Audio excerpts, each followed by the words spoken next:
매끄러운 건축자와 같이 터를 닦아두매 다른 이가 그 위에 세우나 그러나 각각 어떻게 그 위에 세울까를 조심할지니라.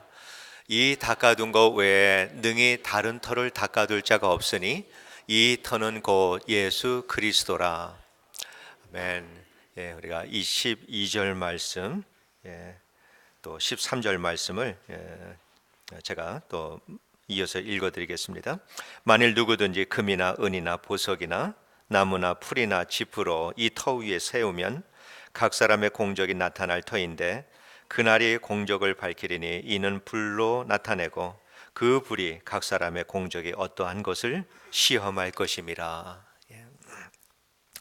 올해로 저희 주님의 한빛교회가 창립 45주년을 맞았습니다. 소천하신 최수연 목사님께서 1972년에 산타클라라 한인교회라고 하는 이름으로 교회를 개척하신 이래 오늘에 이르게 되었습니다. 최수연 목사님의 사모님이신 최신자 우리 사모님께서는 일부 예배에 참석을 하고 계십니다. 또 우리 그분 우리 사모님을 제외하고 또 가장 오랫동안 교회를 섬겨 오신 분은 이달모 집사님이십니다. 43년 이상을 이 교회에서 한결같이 섬겨 오시는 귀한 종이십니다. 이러한 그 긴 세월의 역사를 아시는 이 집사님은 아무래도 이러한 창립 주일을 맞게 되면 감회가 새롭지 않을까 이런 생각이 들기도 하고요. 그렇지만은 또 이 45년의 역사를 전혀 알지 못하는 이러한 분들은 45년이다라고 하는 이 무게감 있는 이러한 이 숫자가 그렇게 크게 마음에 와서 닿지는 않을 것이다라고 하는 이런 생각도 듭니다. 그러나 우리는 주님의 한빛교회에 있는 한 이 역사에 편승해서 이렇게 살아가는 사람들입니다. 그렇기 때문에 이 교회가 가지고 있는 교회의 역사에 대해서 우리가 겸손한 마음을 가져야 되겠다 이런 생각이 듭니다. 세상의 역사와 하나님의 역사는 구분되지 않습니다. 세상의 역사가 곧 하나님의 역사입니다. 우리 그리스도인들은 역사에 대한 올바른 인식과 이해를 가져야 합니다. 세상의 역사, 이 역사관을 우리가 분명히 가져야 세상의 모든 일들을 이러한 신앙적인 관점으로 해석을 할 수가 있습니다. 그리고 또한 세상에 살면서 그리스도인의 사명을 잘 감당하려면은 세상의 역사를 바라보는 우리들의 올바른 역사관, 역사에 대한 인식을 우리가 가져야 할 것입니다. 그리고 우리 하나님께서는 시간과 공간을 초월해서 존재하시는 분이십니다. 그렇기 때문에 오늘 주님의 한빛교회의 현재다라고 하는 것은 과거에서부터 온 그 일들, 여기에서 과거에 잇대어 있는 것이 오늘 우리들의 현재이고, 오늘 현재의 모습 때문에 우리는 미래의 모습도, 이 방향성도 오늘 현재 속에 있다라고 하는 것을 우리가 이해를 해야 합니다. 우리의 현재 속에는 그렇기 때문에 과거와 미래가 함께 있는 것이다라고 하는 것을 이해를 해야 합니다. 그리고 우리가 지난 날들을 돌아보면서 지난 날들을 평가하는 것은 우리 그리스도인들에게 참 중요한 일이다라고 생각을 합니다. 그렇기 때문에 그렇게 할 때 우리가 과거로부터 배울 수 있고 깨달을 수 있고 잘못된 것이 있을 때는 우리가 돌이킬 수가 있는 것이죠. 만약 우리 안에 오늘 현재 우리들의 삶 속에서, 이 교회 속에서 잘못된 일을 우리가 발견한다면은 이 발견한 이 동기나 뿌리는 과거로부터 온 것이다라고 하는 것을 우리가 알게 될 것입니다. 그 반대로 우리가 좋은 것을 우리 교회에서 발견하게 될 때, 이때는 우리가 과거에서부터 좋은 것들을 우리가 물려받아서 좋은 영향력을 받고 있다. 이것을 우리가 또한 이해를 할 수가 있습니다. 그렇기 때문에 우리는 지난 날들을 올바르게 평가하는 일을 하는 것이 참 중요하다라고 생각을 합니다. 이스라엘이 바벨론에 멸망되기 직전에 이스라엘은 아주 타락한 그러한 나라였습니다. 백성들은 우상을 섬겼고요, 하나님의 말씀을 떠났고, 힘을 가진 사람들, 권력을 가진 사람들은 이 힘이 없고 연약한 사람들을 핍박하고 착취하고 고아와 과부와 나그네들이 힘든 이러한 세월을 지냈습니다. 하나님께서는 선지자들을 많이 보냈습니다. 그래서 회개하라, 돌아와라 이렇게 외쳤지만은 백성들은 돌아오지 않았습니다. 하나님의 경고를 끝까지 듣지 않았습니다. 예레미야 5장에 보면은 하나님께서 이 예레미야 선지자를 통해서 하신 말씀이 있습니다. 예루살렘 거리로 빨리 다니며 그 넓은 거리를 다니면서 정의를 행하며 진리를 구하는 자를 한 사람이라도 찾으면 예루살렘을 멸망시키지 않겠다. 이렇게 말씀을 하셨습니다. 이스라엘 백성들 중에서 정의를 행하고 진리를 구하는 사람이 한 사람도 없었다라고 하는 것입니다. 이만큼 철저하게 이스라엘이 타락했다라고 하는 것을 알 수가 있죠. 결국 하나님께서는 바벨론이다라고 하는 이 제국을 통해서 이스라엘을 심판을 하셨습니다. 그래서 예루살렘의 그 아름다운 솔로몬 성 다 무너졌고요. 다윗 성도 무너졌고요. 성전은 불타버리고 수많은 사람들이 비참하게 살육을 당했습니다. 그리고 많은 사람들이 바벨론으로 포로로 끌려갔습니다. 그리고 그곳에서 70년을 지냈습니다. 이제 70년의 세월이 하나님께서 약속하신 그 70년의 세월이 다 끝나갈 무렵에 하나님께서는 느헤미야라고 하는 이 페르시아 왕의 술관원으로 있었던 높은 정치인입니다. 이 사람의 마음을 하나님께서 감동시켜 주셨습니다. 그런데 이 느헤미야가 하나님의 그 감동을 입고 그저 분연히 일어나서 나라와 민족을 위해서 싸우러 나간 것이 아니라 느헤미야는 먼저 하나님 앞으로 돌아앉았습니다. 지나간 70년의 역사를 돌아봅니다. 그러면서 하나님의 말씀을 외면하고 우상을 섬기고 악을 행했던 조상들의 죄를 회개를 합니다. 그리고 그의 이 죄의 열매를 안고 살아가고 있는 이스라엘 백성들과 자신을 위해서 하나님 앞에 회개하는 모습이 느헤미야 1장에 나옵니다. 1장 9절에 이러한 말씀이 있습니다. 느헤미야가 하나님께 기도하는 기도의 내용입니다. 만일 내게로 돌아와 내 계명을 지켜 행하면 너희 쫓긴 자가 하늘 끝에 있을지라도 내가 거기서부터 그들을 모아 내 이름을 두려고 택한 곳에 돌아오게 하리라 하신 말씀을 이제 청하건대 기억하옵소서. 회개하고 하나님께 하나님이 하신 이 말씀, 레위기야 신명기에 있는 말씀입니다. 이 말씀을 느헤미야가 기억하고 하나님 앞에 이렇게 간구하는 이 모습 우리가 느헤미야를 통해서 볼 수 있습니다. 우리가 오늘의 삶을 바로잡기 위해서는 과거를 돌아보아야 합니다. 과거가 회복이 되어야 오늘의 삶이 회복됩니다. 오늘에 우리가 상처가 있다면은 이것은 이 상처를 어떻게 내가 치유할 수 있을까? 이거를 고민할 것이 아니라 이 상처가 생기게 된 과거로 돌아가서 그 과거를 치유할 때 오늘의 내 상처가 회복이 되는 것입니다. 그리고 오늘의 내 상처가 회복이 되어질 때 미래가 밝아집니다. 이것이 우리 성경에서 말하는 우리 상처가 치유되는 이러한 그 과정이다. 이렇게 우리가 이해할 수 있습니다. 주님께서는 마태복음 7장에서 산상수훈을 마무리하시면서 반석 위에 집을 지은 사람과 모래 위에 집을 지은 사람의 예화를 들으셨습니다. 하나님의 말씀을 듣고 행하는 사람은 반석 위에 집을 지은 지혜로운 사람 같다. 그리고 하나님의 말씀을 듣고도 행치 않는 사람은 모래 위에 집을 지은 어리석은 사람과 같다라고 이렇게 말씀을 하셨습니다. 그래서 큰 비가 내리고 태풍이 불면은 모래 위에 집을 지은 사람의 그 집은 다 떠내려가 버리고 말지만은 반석 위에 집을 지은 그 집은 든든하게 서 있다라고 하는 말씀입니다. 주님의 한빛교회 역사를 볼 때 큰 비가 지나가고 큰 바람이 지나갈 때가 있었습니다. 어땠을까? 여러 차례 무너졌습니다. 이게 우리 솔직한 우리 교회 역사다라고 그렇게 저는 생각을 합니다. 또 뿐만 아니라 크지 않은 바람이 지나가고 또 비가 내릴 때에도 그때에도 많이 흔들렸습니다. 이게 우리들의 현실입니다. 그렇게 위태롭게 이렇게 지내오면서 여기까지 왔습니다. 이렇게 말씀을 드리면 우리 주님의 한빛교회가 그렇게 형편없는 교회인가? 이런 것은 절대 아닙니다. 이것은 성경의 역사이기도 하고 세상의 역사이기도 합니다. 성경에 볼 때 얼만큼이나 그 긴 역사 속에서 이스라엘 백성들이 신앙 위에 굳게 선 하나님의 백성으로 살아갔는가, 이거는 10%가 아니라 정말 전체 역사로 보면 1% 정도밖에 안 될 겁니다. 대부분이 흔들리고 무너지는 역사를 살았던 것이 성경 속의 이스라엘의 역사이고, 또한 그것은 오늘날의 교회의 역사도 마찬가지입니다. 모든 교회가 그렇게 살아가고 있습니다.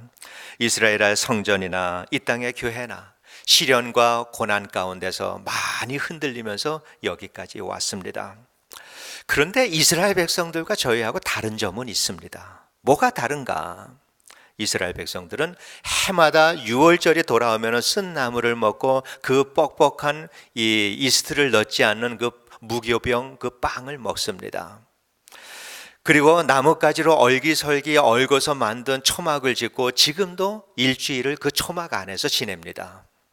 그러면서 하나님께서 자신들의 조상들을 위해서 하신 일들을 기억을 합니다. 하나님께서 얼마나 그들에게 은혜를 베풀어 주셨는가라고 하는 것을 기억을 합니다. 그리고 40년 광야 생활을 하면서 우리 조상들이 얼마나 하나님을 배반하고 하나님을 떠나는 삶을 살았는가, 얼마나 우상을 섬기며 살았는가, 그것을 또한 기억을 합니다.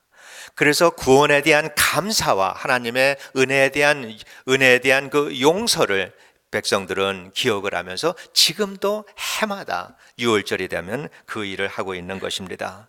자신의 세대뿐만 아니라 다음 세대에도 이 이야기를 계속 전해줍니다. 이 사건이 일어난 것은 3,500년이 되었지만은 이스라엘, 이 유대인들은 지금도 이 일을 잘 기억하고 있습니다. 어린아이들, 서너 살 된 어린아이들도 이 이야기를 들어야 합니다. 졸음이 오면 탁자에서 들으면서 엎드려서 잠을 자더라도 방에 들어가서 눕지 않습니다. 어린아이들도 끝까지 이거를 듣습니다. 그러면서 조상들이 했던 일과 하나님이 하셨던 그 일들을 이 이스라엘 백성들은 지금도 여전히 기억을 하고 있습니다. 창립주의를 맞아서 우리도 해야 하는 일이 이러한 일들이다라고 그렇게 생각을 합니다. 우리를 구원하기 위해서 주님께서 하신 그 일들, 하나님께서 예수 그리스도를 통해서 십자가에서 하신 그 일들을 우리는 기억을 해야 합니다. 하나님이 보여주신 그 놀라우신 은혜와 사랑과 긍휼하심과 오래 참으심, 우리는 그것을 기억을 해야 합니다. 그리고 그 사랑과 은혜와 긍휼하심에 대해서 우리는 어떻게 반응했는가? 우리 조상들은 어떻게 반응했는가? 하나님께서 그렇게 한량없는 은혜를 베풀어 주셨음에도 불구하고 우리는 과연 얼마나 그 하나님을 사랑하고 따르며 순종하며 살았는가? 우리는 그것도 기억을 해야 합니다. 하나님의 은혜를 기억하고 우리가 과연 어떠한 일을 어떻게 우리는 반응하며 살았는가, 이것을 우리는 기억을 해야 합니다. 우리 주님께서는 우리에게 땅끝까지 이르러서 복음의 증인이 되라, 그리스도인의 사명을 지키라라고 우리에게 말씀을 하셨는데, 이것이 지상명령이고 그리스도인이 이 땅에 살아가는, 구원받은 그리스도인이 이 땅에 살아가는 이러한 우리의 책임이고 사명인데, 과연 우리 교회와 우리는 얼마나 이 사명을 감당했는가? 우리 교회가 새로운 성도들이 올 때 이 성도들로 인해서 교회가 성장한다라고 말을 하지만은 과연 얼마나 몇 사람이나 몇 성도들이나 우리의 전도의 열매로서 이러한 일들을 우리가 경험을 하고 살아왔는가? 정말 우리는 몇 사람이나 전도를 했는가? 주님께서는 우리에게 너희가 세상의 빛이다라고 말씀을 하셨는데, 그런데 우리 교회가 정말 세상에서 빛을 찾기를 원하는 그 수많은 사람들에게 비출 만한 빛을 우리는 바라면서 살아왔는가? 인생의 어두움을 가진 사람들이 빛을 찾을 때 과연 우리들의 삶을 보면서 저기에 빛이 있구나라고 말할 수 있는 이러한 삶을 우리는 살아왔는가? 주님은 서로 사랑하라라고 말씀을 하셨는데 정말 우리는 서로 사랑했는가? 주님께서 원하시는 그 수준에서의 사랑이라면은 우리의 믿음은 참 많이 자랐을 것입니다. 왜냐하면 우리가 믿음이다라고 하는 것은 전인적인 것입니다. 하나님의 말씀을 듣고 알고 깨닫고 거기에서 끝나는 것이 아니라 그 말씀대로 살아가는 것, 여기까지 가는 것이 이렇게 눈에 보이도록 드러나는 것이 믿음이어야 합니다. 그러다 그러면은 우리가 믿음의 삶을 잘 살아왔다라고 하면은 내면과 외형적인 삶에서도 변화가 분명히 일어났어야 하는데 우리는 과연 얼마나 이러한 변화를 경험하고 살아가고 있는가? 우리가 물어야 합니다. 우리 곁에는 주님께서는 우리에게 내 이웃을 내 몸과 같이 사랑하라라고 말씀을 하셨는데 우리 주위에는 참 사랑하기 힘든 사람들을 누구나 다 가지고 있다라고 믿습니다. 그래서 우리는 정말 노력하지 않는 한 정말 사랑하기 힘든 사람들이 있습니다. 나에게 어려움을 주는 이러한 사람들, 때로는 나에게 상처를 주는 사람들, 이 사람들로 인해서 나는 불면증에 걸렸는가, 신경성 위장병에 걸렸는가, 아니면은 믿음의 성숙함을 이루었는가, 어떤 것에 속하는지 모르겠습니다. 우리가 서로 모이는 자리에서 우리는 서로 위로가 되는 사람들의 이 위로가 되는 이러한 일들을 경험하고 살아가고 있는가?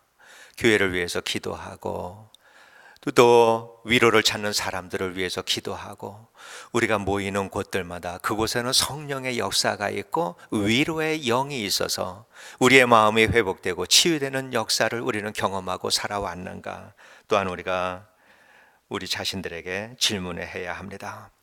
우리들이 또한 살아오면서 우리는 정말 사람들에게 인정받는 것으로 만족하며 살아가고 있는가? 주님의 이름이 나의 이름보다 높아지는 그것만으로 나는 정말 기쁜 이러한 삶을 살아가고 있는가? 또한 우리가 질문을 해야 합니다. 우리는 고백을 잘 합니다. 나는 예수를 믿는 그리스도인입니다.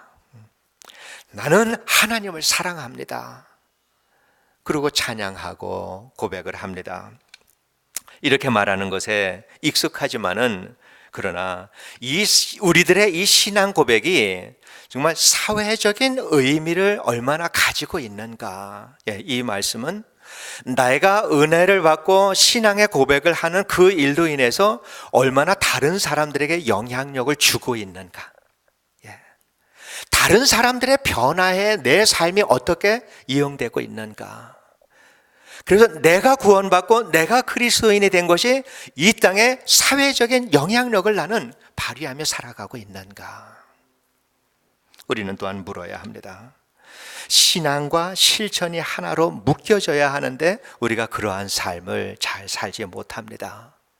갈수록 시대가 지나갈수록 이러한 그렇게 하나님의 말씀대로 살아가는 사람들이 점점 적어진다라고 우리가 말할 수밖에 없는 것은 우리 어렸을 때 한 세대 전의 교회에 비해서 오늘날의 교회가 갈수록 더 죄가 이 세상이 어두워져 가고 죄가 무거워져 가는 것을 볼 때 분명히 믿음대로 살아가는 사람의 숫자는 적어지고 있다라고 하는 것, 이거를 우리가 알 수가 있습니다.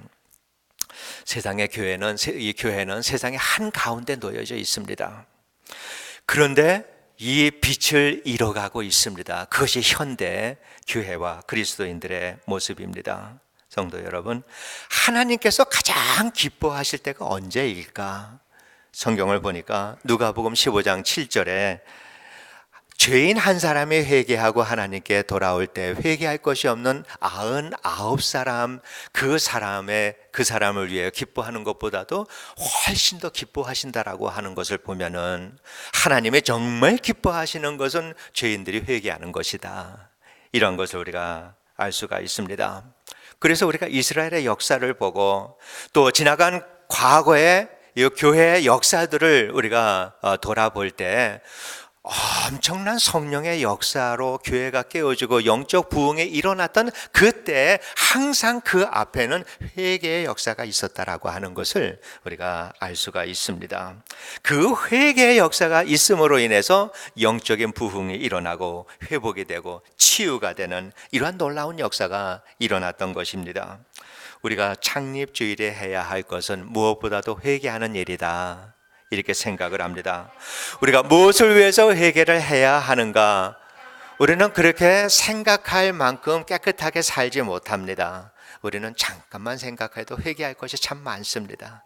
우리 각자가, 우리 교회가 우리는 회개할 것이 너무나도 많습니다. 우리 교회가 신앙 공동체로서 올바로 살아왔는지, 나는 정상적인 신앙인으로 이렇게 그리스도인으로서 잘 살아오고 있는지, 우리가 돌아보면서 오늘의 내 삶을 다시 하나님 앞에 바로 세울 때 우리는 앞으로 남은 인생길을 바로 갈 수가 있는 것입니다. 그렇기 때문에 우리는 회개하며 돌아보아야 합니다. 교회에서 하는 일과 세상에서 하는 일의 차이가 무엇일까? 차이는 간단합니다. 하는 일들 속에서 예수가 있느냐 없느냐, 그거예요. 아주 간단합니다. 교회가 예수님이 없는 일을 교회에서 한다라고 할 때 이것은 돈 낭비, 시간 낭비입니다. 그런 일을 교회에서 한다면은 그것은 교회에서 하나, 이슬람이나 힌두교 사원에서 하나 다를 바가 없습니다. 다 똑같은 일들입니다. 교회 안에서 한다 하더라도 예수가 없는 일이라 그러면 우리는 하지 말아야 합니다. 그러나 교회 밖에서 한다 하더라도 예수님이 있는 그 일이라면 우리는 달려들어서 그 일을 해 나가야 합니다. 그 일에 참여를 해야 합니다. 그리고 본문은 예수 그리스도의 터 위에 세운 것들을 불로 시험할 것이다 라고 말씀을 하십니다. 우리는 불로 시험한다라고 할 때 이 모든 것들을 예수님께서 재림하시는 마지막 종말론적인 사건으로 밀어버리고 맙니다. 그러나 그렇지 않습니다. 마지막 날에 분명히 하나님께서 불로 심판을 하십니다. 그러나 그때 모든 것을 그때로 다 밀어버릴 것이 아니라 그 심판 앞에 믿음으로 우리는 서서 살아가야 합니다. 오늘 그것을 바라보면서 우리는 그 불의 심판을 우리는 그 앞에서 우리는 이 믿음의 삶을 살아가야 합니다. 자, 불이라고 하는 거 마지막 심판을 분명히 말합니다. 그러나 또 한 가지 역할이 있습니다. 그 불은 우리가 믿음으로 그 하나님의 심판이다라고 하는 것을 알 때 그 믿음으로 인해서 오늘 내 삶을 정결하게 하는 것이 그 불의 심판이다라고 하는 것입니다. 그래서 우리는 종말론적으로 모든 것을 밀어놓을 것이 아니라 종말론적인 그것을 믿음으로 바라보면서 내 마음속에 있는 정결하지 못한 것들을 태워버리는 이 일을 우리는 해야 한다라고 하는 것입니다. 우리 안에 부정한 것이 얼마나 많고 더러운 거, 악한 것들이 얼마나 많이 있습니까? 이러한 것들을 이 불로 태워버려야 한다라고 하는 것입니다. 지난 한 해 동안 또 그 전에도 교회적으로 개인적으로 우리는 다양한 어려움들을 겪으면서 여기까지 왔습니다. 교회는 세상 한가운데 놓여져 있습니다. 그렇기 때문에 세속화와 교회가 공존할 수밖에 없는 것이 교회입니다. 그런데 거기에 은혜가 있다라고 하는 것이죠. 여러분, 매기 효과라고 하는 거 아시죠? 매기 효과. 자, 미꾸라지들을 옮기는데 미꾸라지들이 상당히 예민합니다. 근데 미꾸라지들이 여기에서 이곳으로 옮길 때, 먼 거리를 옮길 때 이게 쉽게 죽으니까 그 안에다가 메기 한 마리를 넣는 것입니다. 여러분 다 아실 거예요. 메기가 다니면서 그럼 미꾸라지들이 앉아보면 먹히려고 부지런히 도망 다닙니다. 그렇게 해서 건강하게 미꾸라지를 운송한다라고 합니다. 이게 수족관 주인들이 그렇게 한 것 같죠. 그런 아이디어를 낸 것 같죠. 이건 하나님의 아이디어예요. 하나님께서 노아의 방주에다가 이 짐승들을 집어넣을 때 정한 거 7쌍, 부정한 거 2쌍씩 넣으라고 하셨습니다. 그 부정한 것이 교회를 거룩하게 만들고 싸워서 이기게 만들고 이 교회를 든든하게 세워져 간다라고 하는 것입니다. 교회 안에는 믿음이 있는 사람들, 없는 사람들 다 있습니다. 믿음이 없는 사람들은 믿음이 있는 사람들은 믿음이 없는 사람들을 사랑하고 섬기고 하면서 이 사람의 믿음이 든든하게 서갑니다. 믿음이 없는 사람들은 그 사랑을 받으면서 그 사람을 닮아가면서 믿음을 키워갑니다. 그래서 하나님께서는 이렇게 정한 것과 부정한 것을 노아의 방주에 넣으라고 한 것처럼 이 시대의 교회들이 다 그러한 모습을 가지고 있습니다. 교회는 참으로 복잡합니다. 그렇기 때문에 항상 문제가 있지만은 그러나 그 문제를 통해서 우리는 믿음이 자라야 합니다. 문제를 통해서 우리의 믿음이 성숙해져야 합니다. 우리는 교회 안에는 믿음이 이만한 분들이 계시고 믿음이 요만한 분들이 계시고 없는 분들도 계시고 믿지 않는 분들도 계시고, 그런데 믿음에 이만큼 있는 분들이 우리가 보기에는 내내 여기에서 머물러 있는 것 같지만 어느덧 보면은 여기에 떨어져서 또 힘들게 살아가는 분들도 우리 자신들이 그렇잖아요. 이게 교회의 모습입니다. 그러면서 낮아질 때 바라보면서 믿음을 회복하고, 또 있을 때 높이 있을 때 이 아래에 있는 사람들을 사랑하고 섬기면서 또 믿음이 성장하고, 이것이 교회의 모습입니다. 문제는 교회에서는 다양한 어려움들이 교회에는 있습니다. 그런데 그 어려움을 통해서 우리의 믿음은 자라고 있는가? 이게 문제입니다. 교회가 어려운 일을 겪는다라고 할 때, 여러분의 어려운 일을 경험을 한다라고 할 때, 과연 그 어려움이 끝난 다음에 여러분의 삶에 이 교회 속에 무엇이 남는가라고 하는 것입니다. 왜 무엇이 남는가? 그동안 우리도 크고 작은 많은 문제들을 경험을 했습니다. 그러면은 이제 우리가 그 모든 경험들을 다 마치고 교회가 평안해졌을 때 우리들이 가지고 있는 모든 것들을 불러 태운다 그러면 거기에 뭐가 남을까? 아무것도 남지 않는다 그러면은 그거야말로 정말 어리석고 억울한 것입니다. 그 고난을 당하면서 내가 배운 것도 없고 믿음도 달하지 않고 성숙함도 이루어지지 않았다라고 할 때 그 고난을 허락하신 하나님의 의도가 다 빗나가 버리고 만 것입니다. 헛된 하나님의 노력이 돼버리는 것이지요. 불로 태웠을 때 우리들의 마음속에 있는 것들, 그동안의 어려움을 겪으면서 마음에 상처가 있고, 또 우리들의 마음에 갈등을 하고, 이러한 많은 것들, 이러한 것들은 다 씻겨져 나가고, 오히려 그 안에서 믿음의 성숙함, 전보다 나의 믿음이 든든하게 이 진리의 반석 위에 세워져 있다면은 이것이 하나님께서 원하시는 것이고, 교회가 문제를 당해서 성장하는 일이다라고 하는 것을 의미하는 것입니다. 우리가 살아온 날들을 불로 시험을 해봐야 합니다. 예수 믿는다라고 하면서 과연 내 삶의 터는 예수 그리스도가 내 삶의 터인가? 나는 예수 그리스도 그 십자가 위에 터를 두고 나는 살아가고 있는가? 우리는 시험해 보아야 합니다. 이것을 분명히 알 때 우리는 때로 예수를 믿는다라고 하면서도 내 삶의 터가 어딘가 바라볼 때 십자가가 아닐 때가 얼마나 많이 있습니까? 우리가 돌아본다라고 하는 것은 내가 서야 할 곳에 서는 것입니다. 다시 예수님께 돌아오는 것입니다. 다시 십자가에서 주님 예수 그리스도의 죽음과 내 죽음을 연합하는 것입니다. 이러한 일을 할 때 우리는 하나님과 화해가 이루어지게 됩니다. 내가 하나님과 화해가 이루어지지 않는 한 결코 내 곁에 있는 이웃과의 화해는 이루어지지 않습니다.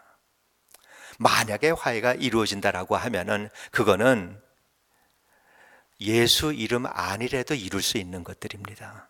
예수 안 믿어도 할 수 있는 것들입니다. 우리가 하나님하고 화해가 되지 않는 한 이웃과의 진정한 화해는 없다라고 저는 그렇게 믿습니다. 창립주일, 이 주일은 기쁨의 날입니다. 감사의 날입니다. 주님께서 우리를 허락하신 참으로 의미 있는 날입니다. 그러나 예수 그리스도 안에서는 어떠한 기쁨과 감사라 하더라도 그 앞에 항상 있어야 할 것이 있습니다. 돌아보며 회개의 눈물이 있어야 합니다. 이게 기독교의 특징입니다. 우리가 주님께서 우리 교회를 주신 것을 참 감사한다라고 생각할 때 과연 나는 하나님의 자녀로 어떻게 살아왔는가? 그래서 우리 안에 회개의 눈물이 있을 때 주님께서 우리에게 교회를 주신 것에 대해서 감사하고 기뻐할 수 있는 것입니다. 바울은 이렇게 말합니다. 나는 날마다 죽노라. 이렇게 고백을 하면서 그것을 자랑거리로 삼았습니다. 바울의 그 말은 내 삶의 터는 예수 그리스도다라고 하는 말입니다. 나는 날마다 회개를 통해서 새로운 삶을 시작을 한다라고 하는 그 말입니다. 그리고 바울은 날마다 자신을 성령의 불로 태우는 일을 했습니다. 그래서 태울 것이 너무나 많아서 자신이 빼내버릴 수 없는 죄성을 가진 인간이다라고 하는 거, 은혜를 받으면 받을수록 이것이 더 크게 느껴지니까 결국 사도 바울은 고백하기를 나는 죄인들 중에서도 우두머리다, 이렇게 고백을 합니다. 믿음이 깊어진다라고 할 때 죄가 사라지는 것이 아니라 죄가 더 많아지는 것입니다. 죄에 대해서 예민해지고 깊이 있게 깨달아지기 때문에 내가 믿음이 자란다라고 하는 것은 더 큰 죄인이 되어간다, 이것을 의미합니다. 그래서 우리는 더 큰 죄인이 되어가야 합니다. 우리 교회가 역사를 더해가고 우리들의 신앙의 역사가 더욱더 길어지고 우리의 믿음이 깊어질수록 우리는 주님 앞에서 더 큰 죄인이 되어가야 합니다. 이것이 은혜 받은 사람들의 모습입니다. 더 큰 죄인이 되어갈 때 그러한 죄인을 용서해 주신 우리의 아버지 하나님의 사랑과 은혜에 대한 감격도 그만큼 커지는 것입니다. 이만하면 예수를 잘 믿는 거지라고 생각을 한다면 너무도 유치한 신앙 속에 내가 있다라고 생각하면 됩니다. 그런대로 나는 괜찮은 신앙인이다 라고 생각을 할 때 우리는 참 멀었다, 여전히 형편없는 신앙인이다, 우리 그렇게 생각하면 틀림없습니다. 우리가 그러한 모습을 가지고 이 땅을 살아가고 있습니다. 그렇게 생각을 할 때 하나님의 은혜와 사랑과 긍휼하심을 모르기 때문에 우리는 그렇게 생각을 하는 것입니다. 우리 주님의 한빛교회가 예수 그리스도 위에 세워진 교회인지 아니면은 우리들의 세속된 마음 위에 세워진 교회인지, 이거는 우리 자신들의 마음, 지금 우리 모두가 가지고 있는 그 마음이 답입니다. 여러분의 마음에 그 답이 있습니다. 우리가 지난 날들을 돌아보면서 참으로 안타까운 마음을 가지고 회개할 때 주님의 한빛교회 그리고 여러분의 삶의 미래는 아주 밝을 것입니다. 회개에 눈물이 없는 하나님의 은혜는 싸구려 모조품입니다. 그런 마치 어린아이들이 이 비누방울 장난하는 것처럼 한 번 불면은 방울이 크게 생겨서 그거 보고 좋아하고 툭 꺼지고 마는, 그리고 기쁨도 잠깐인 것처럼 회개에 눈물이 없는 기쁨과 감사는 그러한 것들입니다. 우리들의 강팍한 마음을 녹여달라고 기도해야 합니다. 십자가를 지고 예수를 따르려는 이 마음이 없었던 것에 대해서 우리는 회개해야 합니다. 지금 내 믿음을 성령의 불로 태운다면 과연 내 마음속에 무엇이 남아있을까? 이거를 두려워하는 그 마음을 가지고 우리는 신앙생활을 해야 할 것입니다. 우리 안에 다시 회개의 눈물이 흐르고 죄인됨으로 인해서 가슴을 두드리는 우리 성도들이 하나하나 많아지기 시작을 할 때 우리 주님의 한빛교회는 건강한 교회, 복음적인 교회, 세상을 비치는 빛의 사명을 감당하는 교회, 이러한 교회로 거듭나게 될 것입니다. 45년 동안 이 교회를 한결같이 지켜주신 우리 주님의 은혜, 오래 참으심, 사랑, 긍휼하심, 이것은 앞으로도 계속 이루어 우리와 함께 해 주실 걸로 믿습니다. 주님의 귀하시고 신실하시고 또 거룩하신 우리 아버지 하나님 앞에 우리는 날마다 회개의 눈물로 주님 앞에 설 수 있게 되기를 원합니다. 이제 가을이 되었습니다. 이제 가을이 되니까 낙엽들이 떨어지기 시작을 합니다. 저는 나무에 대해서 조금은 더 남들보다 관심이 좀 있습니다. 나무 장사를 해서 그런가 봐요. 예, 나뭇잎이 다 달려 있다가 가을이 되면 떨어지기 시작을 합니다.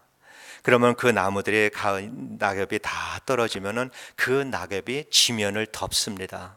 그러면서 나무를 보호를 합니다. 그것이 썩습니다. 썩어서 그 나무의 거름이 됩니다. 다음 해에 나올 잎사귀의 영양분이 되고 또 열매를 맺게 하는 영양분이 됩니다. 이것을 생각할 때 얼른 떠오른 것이 겟셋만에서 기도하시던 우리 주님의 모습입니다. 십자가 죽음을 두고 우리를 구원하기 위하여서 기도하신 주님의 모습, 땀방울이 핏방울이 되도록 기도하셨습니다. 그 주님의 기도로 인해서 오늘 우리는 구원받은 사람이 되었고 소망 가운데 사는 사람들이 되었습니다. 우리가 우리 자손과 우리 후손들을 위해서 오늘 이러한 눈물의 기도를 드릴 때 우리 주님의 한빛교회와 여러분의 가정, 여러분의 삶은 소망의 삶으로 변화가 될 것입니다. 내 삶에 만족하는 것이 아니라 하나님의 나라가 이 땅에 이루어지는 그 먼 곳을 바라보면서 오늘 눈물로 회개할 때 하나님께서는 우리를 축복하시고 우리 자손들을 축복하시고 이 땅을 하나님의 나라와 주님의 몸된 교회로 바꾸어 나가실 것입니다. 이 일에 쓰임받는 귀한 주의 종들의 삶이 되기를 주의 이름으로 축원드립니다. 기도하겠습니다.